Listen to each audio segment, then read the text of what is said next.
श्री जगन्नाथ पातंजल योगसूत्र योग दर्शन तार समाधिपादर 1 ରୁ 23 पर्यंत सूत्रर आमे शब्दर अर्थ व्याख्या सहित आलोचना करिजे। आज भिडियो सूत्र 24, 25 एवं 26। सूत्र 24 क्लेश कर्म विपाकाशयैरपरामृष्टः पुरुष विशेष ईश्वरः। शब्दर अर्थ देखिबा।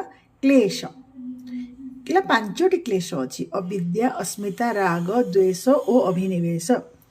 कर्म शुभ अशुभ बा मिश्रित कर्म।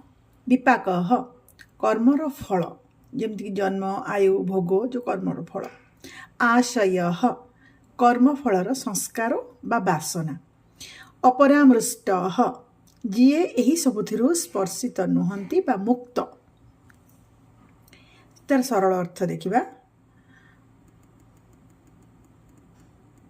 सरल अर्थ है जो पुरुष विशेष कौन सी प्रकार क्लेश कर्म कर्मफल किंबा वासना द्वारा प्रभावित होती नहीं, सही परम चैतन्य ही ईश्वर। साधारण पुरुष बा जीव कर्म बंधन छंदी होई थाए, किंतु ईश्वर सदा मुक्त। सूत्र 25 सर्वज्ञता विषय।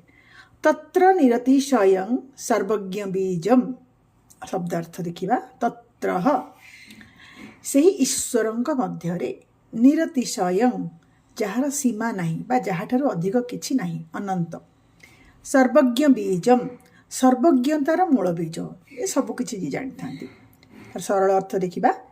सही ईश्वरंक मध्यरे समस्त ज्ञानर सीमा शेष हुए। आमर ज्ञान सीमित, किंतु ईश्वरंक ज्ञान अनंत और परिपूर्ण। से सबुथिर सबुकिछिर मूल उत्स, तेणु से सर्वज्ञ।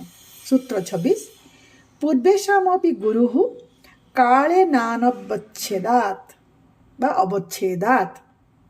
पूर्वेशामपि अर्थ देखिबा शब्दर पूर्वपुरुष बा पूर्वतन गुरु मानकर मध्य। गुरुः माने परम शिक्षक बा मार्गदर्शक। कालेन समय द्वारा। अनवच्छेदात् सीमित नुहंती, समयर बंधन मुक्त। सरल अर्थ देखिबा। ईश्वर समयर बंधन ऊर्ध्वरे, तेणु से सृष्टिर आदिगुरु। प्राचीन कालरू जेते भी गुरु बा महापुरुष आसीचंती, ईश्वर सेमानंकर मध्य गुरु। मनुष्य होंतु बा गुरु माने समय अनुसार देहत्याग करती, किंतु ईश्वर शाश्वत और अविनाशी। मो सहित जोड़ी ही रुहंतु। आमे सब सूत्रर अर्थ देखिबा, ता सहित अनेक किछि जानिबा। धन्यवाद।